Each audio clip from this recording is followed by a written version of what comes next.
Hello everyone and welcome back to my channel. So this is session 3 of unit 1 class 12th retail. Session 1 and 2 we have already done. Session 3 जो है it is about maintenance of store areas and communicate effectively with the stakeholders. तो सबसे पहले maintenance and cleaning किसे बोलते हैं? Maintenance and cleaning का मतलब है इट इन्वॉल्व हाउसकीपिंग टास्क। इसका मतलब है सारे मेंटेनेंस क्लीनिंग के अंदर सारे हाउसकीपिंग टास्क आते हैं, जैसे disposing of rubbish, dusting, mopping and vacuuming. Main goal क्या है, हम मेंटेनेंस क्यों करते हैं? ठीक है, स्टोर एरियाज को क्लीन क्यों करते हैं? ताकि एनवायरनमेंट जो है वो सेफ क्लीन हो, ये पर्पस होता है। ठीक है, अगर क्लीनिंग प्रॉपरली नहीं होगी तो अनप्लेजेंट स्मेल आएगी, राइट, अनसैनिटरी कंडीशंस होंगी विच इज नॉट अप्रिशिएबल। तो कौन कौन से टूल से मेंटेनेंस और क्लीनिंग होती है? Vacuum cleaner, mops, brooms, sponges etcetera. Cleaning agents कौन से होते हैं? Detergent, disinfectants, right. Next is what are the sorry what are the goal and objectives of maintenance organisation. तो सबसे पहले मेंटेनेंस ऑर्गेनाइजेशन का जो फर्स्ट गोल है that is maintaining existing equipment and facility. ठीक है, जितने भी हमारे एग्जिस्टिंग स्टोर में इक्विपमेंट्स होते हैं उनको मेंटेन करना। तो ये सबसे मेन फंक्शन है मेंटेनेंस डिपार्टमेंट का, राइट। तो जितने भी मशीन्स हैं, फैसिलिटीज हैं, एम है कि they should be in a proper running condition. ठीक है, अगर कोई भी इक्विपमेंट वर्किंग कंडीशन में नहीं है, प्रॉपरली काम नहीं कर रहा, तो ऑर्गेनाइजेशन को लॉस होता है। इसलिए बहुत इंपॉर्टेंट एक्टिविटी है कि जो सारे एग्जिस्टिंग इक्विपमेंट्स हैं वो रनिंग कंडीशन में हो, उनको मेंटेन करना बहुत इंपॉर्टेंट है। इस first function is to maintain the existing equipment and facilities. Now second is equipment and facilities inspection and services, right. ये आपका सेकेंड ऑब्जेक्टिव है मेंटेनेंस डिपार्टमेंट का।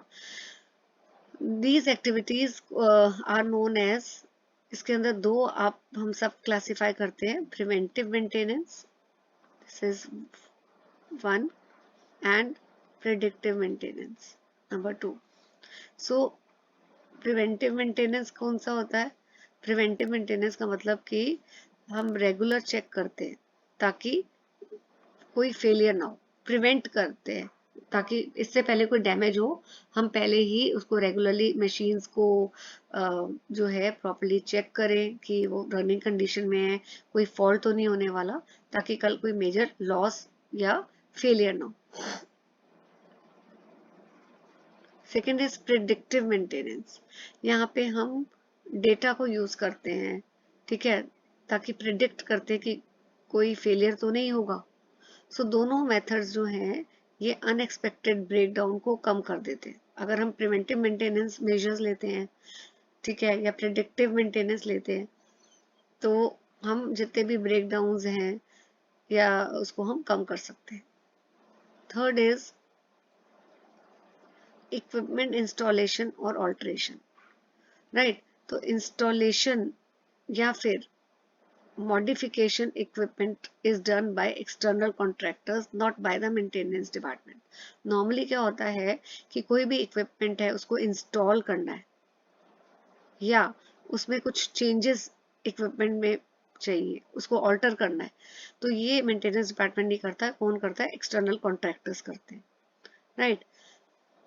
Okay, but once it is installed या फिर जब modification external contractor कर देते हैं तो मेंटेनेंस टीम होगी बाद में, वो जिम्मेवार है, वो रिस्पॉन्सिबल है for maintaining that equipment, right.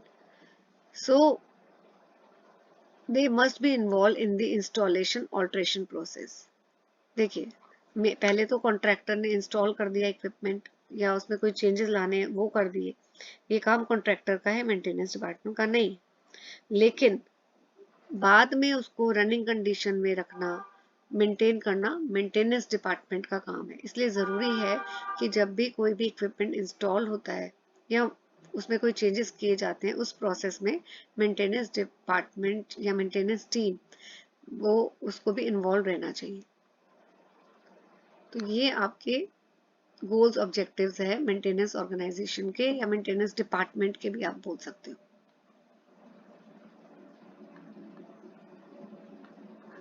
ठीक है, कि एग्जिस्टिंग इक्विपमेंट को प्रॉपरली मेंटेन कर रखना और इंस्पेक्शन करना time to time, regular check करना ताकि कोई फेलियर ना हो फ्यूचर में, और equipment installation alteration. Now what are the various strategies of developing maintenance and asset management. तो ऑब्जेक्टिव क्या है मेंटेनेंस मैनेजमेंट का, कि मेन क्या है कि ज़्यादा से ज़्यादा good quality, produce more at low cost, low cost में प्रोडक्शन होना, क्वालिटी भी अच्छी हो गुड्स की, और safe working condition. So second objective maintenance management का है कि मेंटेनेंस में वेज फाइंड आउट करना, ताकि मेंटेनेंस, देखिए कोई भी चीज़ मेंटेन करोगे इसमें पैसा लगता है, खर्चा आता है, तो मेन एम होता है कि किस वेज फाइंड आउट करना ताकि मेंटेनेंस भी हो और हमारी मनी भी सेव हो, मतलब बहुत ज़्यादा पैसा खर्च ना हो। फिर रिकॉर्ड मेंटेन करना जितने भी रिपेयर्स हो रहे हैं, इंफॉर्मेशन कलेक्ट करना about maintenance cost, right, and workers को, टूल्स को बेस्ट पॉसिबल वे में यूज़ करना, मशीन्स और इक्विपमेंट को जो है काफ़ी लंबे समय तक यूज़ करना, और less stock of spare parts. ठीक है, तो मेन गोल है इंक्रीज प्रोडक्शन। तो ऑब्जेक्टिव ऑफ मेंटेनेंस में देखो, अगर मशीन्स प्रॉपर्ली मेंटेन होंगी तो they will work properly, if they will work properly तो क्या होगा, प्रोडक्शन गुड्स की होगी अच्छी तरह, right. Then second objective is reducing cost. देखिए मेंटेनेंस जो है it can help the company save money, right, how it can save help the company in saving the money, क्योंकि अगर टाइम टू टाइम मेंटेनेंस अगर company करती है तो जो रिस्क है फेलियर का वो कम हो जाता है। अगर जस्ट इमेजिन करिए वो सिचुएशन जहाँ पे company is not doing the maintenance, फिर क्या होगा, जो इतनी महंगी महंगी मशीन्स हैं वो ब्रेक डाउन हो जाएगा, तो कंपनी को काफ़ी लॉस होगा। इसलिए अगर time to time company maintenance कर रही है तो it helps the company in saving the money. ठीक है, and changing maintenance method can help machines run longer without damage. तो अगर maintenance methods time to time change हो रहे हैं तो इससे मशीन्स जो है वो काफ़ी लंबे समय तक रन करती हैं, right. Better tools, better training, better repair planning, reduce time and material use. तो सिंपल आप इसको ऐसे ही करेंगे कि फर्स्ट जो ऑब्जेक्टिव है मेंटेनेंस और एसेट मैनेजमेंट का, स्ट्रैटेजीज क्या है मेंटेनेंस एसेट मैनेजमेंट की, फर्स्ट हमें ऑब्जेक्टिव को स्टडी करना है। ऑब्जेक्टिव मेन क्या है, ये वाला, this is the main objective, to increase the production. Second है टू रिड्यूस द कॉस्ट। ठीक है, थर्ड है एक्यूरेट मेंटेनेंस रिकॉर्ड। तो अगर रिकॉर्ड्स ढंग से मेंटेन किए जाते हैं तो उससे पता लग जाता है कि कितनी फ्रीक्वेंटली मशीन फेल हो रही है, कितनी बार मशीन को रिपेयर चाहिए। तो जो बड़ी कंपनीज हैं वो तो कंप्यूटर सिस्टम में सारा डेटा स्टोर करती हैं। ठीक है, इवन स्मॉल डिटेल्स भी होती हैं, वो भी इम्पोर्टेंट हैं, क्योंकि अगर आप उसको इग्नोर करोगे तो it can lead to bigger problem. Fourth is performance indicators. Maintenance must track all cost related to each machine. हर मशीन की में बहुत सारी कॉस्ट इन्वॉल्व होती है। उस मशीन को ऑपरेट कौन कर रहा है, तो labour cost, material cost, contractor cost. तो अगर मेंटेनेंस के टाइम में प्रॉपरली सारा जितनी भी कॉस्ट इन्वॉल्व होती है सबका रिकॉर्ड अगर मेंटेन किया जाता है, उनको ट्रैक किया जाता है, तो इससे क्या होता है, कंपनी जो है इजीली फाइंड आउट कर लेती है कि टोटल कॉस्ट क्या है मशीन की, right. Then equipment service level. Equipment service level का क्या मतलब है कि how much time a machine is working and available for use, कि कितना टाइम मशीन वर्क करती है और it is also available for use. अगर किसी भी मशीन को ज़्यादा आवर्स लगते हैं तो company must choose a stronger and frequent maintenance plan. अगर कोई भी मशीन को ज़्यादा आवर्स लग रहे हैं तो कंपनी को एक स्ट्रॉन्गर और बेटर मेंटेनेंस प्लान जो है वो चूज करना चाहिए। अगर मशीन इज यूज्ड लेस तो मेंटेनेंस प्लान में भी हायर, राइट। तो ये चीजें ध्यान भी रखनी है। तो क्वेश्चन वॉज कि क्या स्ट्रैटेजीज है, तो ये स्ट्रैटेजीज में कि मेन एम स्ट्रैटेजी क्या है मेंटेनेंस की, प्रोडक्शन बढ़ाना, कॉस्ट रिड्यूस करना, रिकॉर्ड्स मेंटेन करना, etcetera. Now explain different maintenance philosophies. So पहली फिलोसफी है रिएक्टिव मेंटेनेंस। रिएक्टिव मेंटेनेंस का मतलब क्या है कि मशीन्स को तब तक यूज करना है अंटिल दे ब्रेक डाउन। तो कोई भी यहाँ पे प्रिवेंटिव वर्क नहीं किया जाता। टेक्नीशियन तभी मशीन को रिपेयर करते हैं जब कुछ गलत हो जाए, तो ये एक्सपेंसिव मेथड है, राइट। मशीन की service level is low and product quality भी गेट्स इफेक्टेड। तो रिएक्टिव मेंटेनेंस कब होता है, जब अब मशीन बिल्कुल ही ब्रेक डाउन हो गई है और टाइम टू टाइम यहाँ पे कोई भी स्टेप नहीं लिया जाता towards maintenance of the machine. Then is corrective maintenance. यहाँ पे रिपेयर्स होते हैं on the basis of inspection reports, routine service request, regular check. तो यहाँ पे प्रॉपरली इंस्पेक्शन होता है, चेक किया जाता है, रूटीन चेक्स होते हैं, तो उसके बाद रिपेयर्स जो है दे आर डन। तो वर्क जो है पहले से प्लान किया जाता है, right. And it is cheaper as compare to reactive maintenance, क्योंकि रिएक्टिव मेंटेनेंस में तो क्या है, अब मशीन ने बिल्कुल ही काम करना ऊपर वाले मेंटेनेंस, रिएक्टिव में मशीन पूरी ही ब्रेक डाउन हो गई है, कोई काम नहीं हो रहा, ठीक है। तो जब तक मशीन को टाइम लगता है ठीक होने में तब तक कोई प्रोडक्शन नहीं हो रही है, तो ये लॉस ही है ना कंपनी के लिए। लेकिन करेक्टिव में ऐसा नहीं होता है। यहाँ पे इंस्पेक्शन के बेसिस में अगर कोई रेगुलर चेक के बेसिस में लग रहा है कि मेंटेनेंस की ज़रूरत है तो फेलियर होने से पहले, ब्रेकडाउन होने से पहले ही जो है रिपेयर्स कर दिए जाते हैं। देन प्रिवेंटिव मेंटेनेंस, यहाँ पे मशीन्स को प्रॉपरली रेगुलरली लुब्रिकेशन प्रोवाइड किया जाता है, इंस्पेक्शन होती है, क्लीनिंग होती है, ठीक है। तो इस प्रॉब्लम्स को पहले ही रोक दिया जाता है, इससे पहले प्रॉब्लम को फुल स्टॉप कर दिया जाता है, राइट। देन प्रिडिक्टिव मेंटेनेंस, तो यहाँ पे दिस प्रिडिक्टिव मेंटेनेंस में टेक्नोलॉजी का यूज होता है to predict failures, right.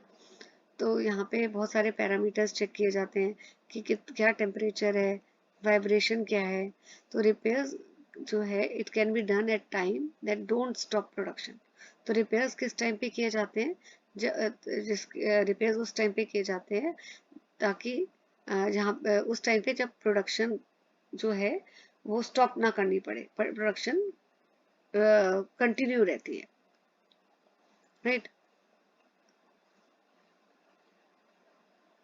So next one is condition based maintenance.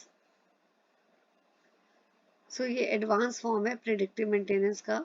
यहाँ पे मशीन्स को मॉनिटर किया जाता है कंटिन्यूसली, राइट।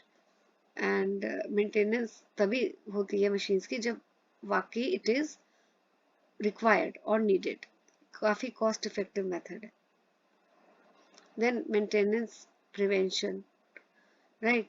सो यहाँ पे क्या होता है, डेटा पास्ट से लिया जाता है, use data from past maintenance to redesign components. यहाँ पे फोकस किस चीज पे किया जाता है कि इक्विपमेंट का डिजाइन इम्प्रूव करा जा सके ताकि मशीन्स को कम मेंटेनेंस की जरूरत हो फ्यूचर में, ठीक है। आई एम रिपीटिंग कि फोकस क्या होता है कि इक्विपमेंट का डिजाइन ऐसा हो कि फ्यूचर में उस इक्विपमेंट को मेंटेनेंस की जरूरत ज्यादा ना पड़े। Next question is analyze how to effectively communicate with the stakeholders. यहाँ आएगा analyze how to effectively communicate, question को ऐसे लिखिए।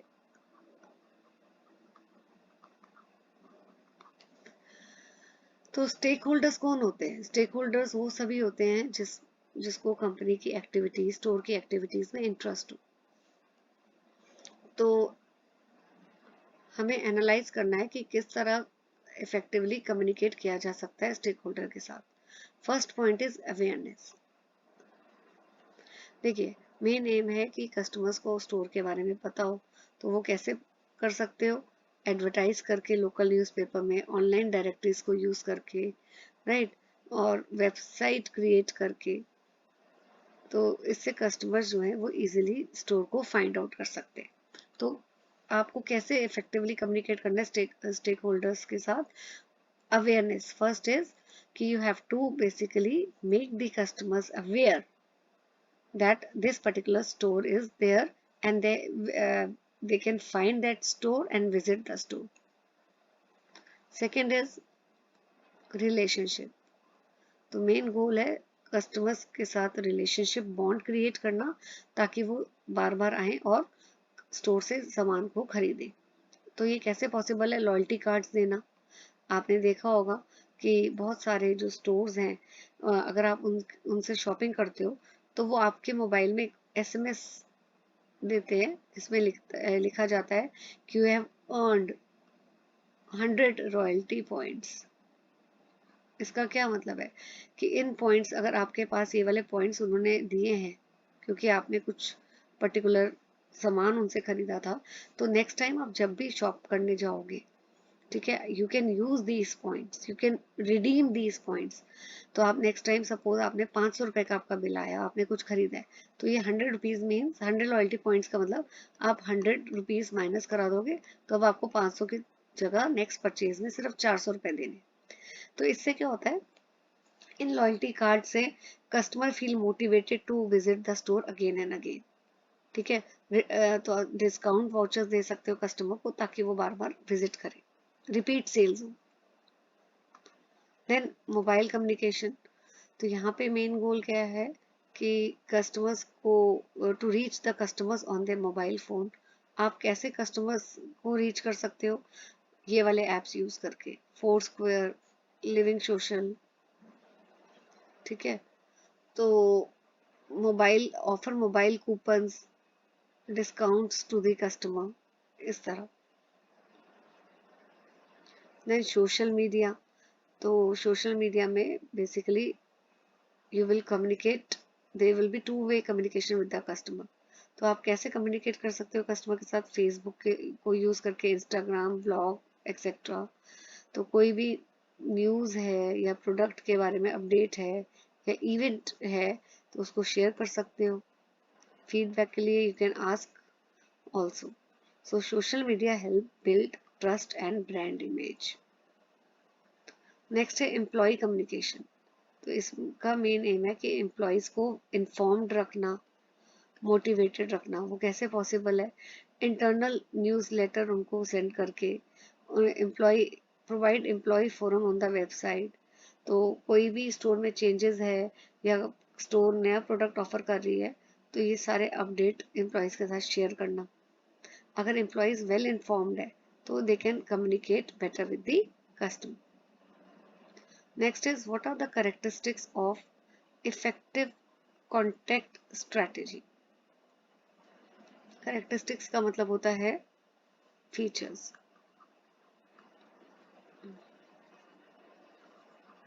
तो पहला है combine customer, product and channel। तो सबसे पहले ये देखना है जो भी communication है, it should be able to meet customer needs and it should work for the product and fits the channel। तो इफेक्टिव कॉन्टेक्ट स्ट्रैटेजी का मतलब है कि आपको ये देखना है कि कस्टमर की नीड्स भी पूरी होनी चाहिए, ठीक है, और आपकी जो कम्युनिकेशन है, it should work for the product and fit the channel. Second is plan across all products and channel. तो कम्युनिकेशन जो है वो सारे प्रोडक्ट्स कवर करने चाहिए फॉर ऑल द चैनल्स, और it should not be done separately. Then use channel for their strength। देखियो they are various ways of building the relationship, various channels.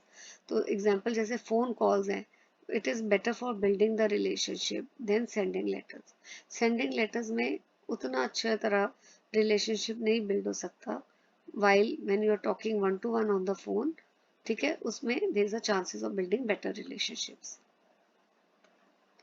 Then adjust for each customer, her customer different है, तो आपको हर customer को के requirement के accordingly उनको brand या product show करना है. Then balance customer and business needs. So communication should be good for the customer and also for the company. Then match goals with customers and business.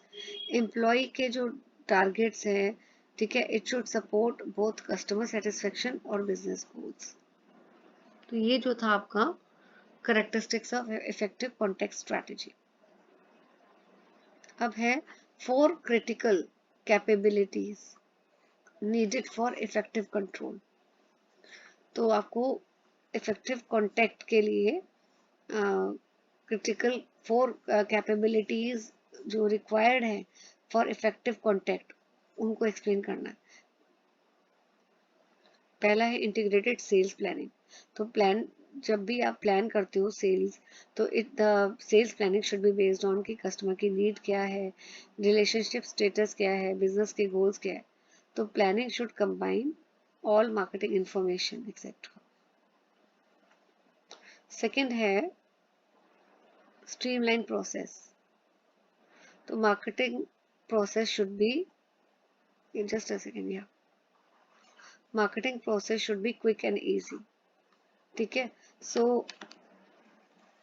plans जो बनाए जाते हैं, it should be developed and updated fast. communication process quick होना चाहिए. Third है information management. ठीक है, जो भी collect and use data daily, तो डेटा को कहाँ से कलेक्ट कर सकते हो, फ्रॉम इवेंट्स, या कस्टमर प्रोवाइड करते हैं इंफॉर्मेशन, या लीड जनरेशन एक्टिविटीज होती है. Then effective sales and relationship building. So give front line staff the right info at the right time. तो बहुत इंपॉर्टेंट है, ये देखिए क्रिटिकल कैपेबिलिटीज में क्या लिखा है कि फ्रंट लाइन स्टाफ को राइट इंफॉर्मेशन प्रोवाइड करनी चाहिए एट द राइट टाइम. और सेल टारगेट्स जो हैं, it should be aligned with the customer need, right? Then performance management, this is the 5th point, कि performance को track करना, see कि कौन सा plan का part है जो it is not working properly or underperforming. Then the next question is, what are the 4 dimensions of context strategy? First is people and organization, कि new skilled trained and motivated staff. ठीक है, तो ये it must work in a well structured organisation. Second is process. Process में क्या है कि it need effective business technical process. Third is information management. सो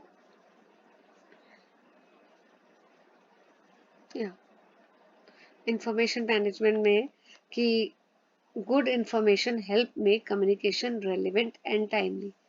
कि अगर इंफॉर्मेशन जो है, if the information is good, तो कम्युनिकेशन जो है वो रेलेवेंट बच जाती है. So well design system has to be used ताकि इंफॉर्मेशन कलेक्ट हो सके, स्टोर कर सके और यूज कर सके. देन सपोर्टिंग टेक्नोलॉजी, बहुत सारी टेक्नोलॉजी की आज रिक्वायरमेंट है ताकि कॉन्टेक्स्ट स्ट्रैटेजी को डिजाइन कर सके. सो टेक्नोलॉजी जो है, it also help the staff communicate efficiently with the customer, right? तो ये आपके 4 डायमेंशंस है कॉन्टेक्ट स्ट्रैटेजी के. So this is all in this video. Thank you for watching.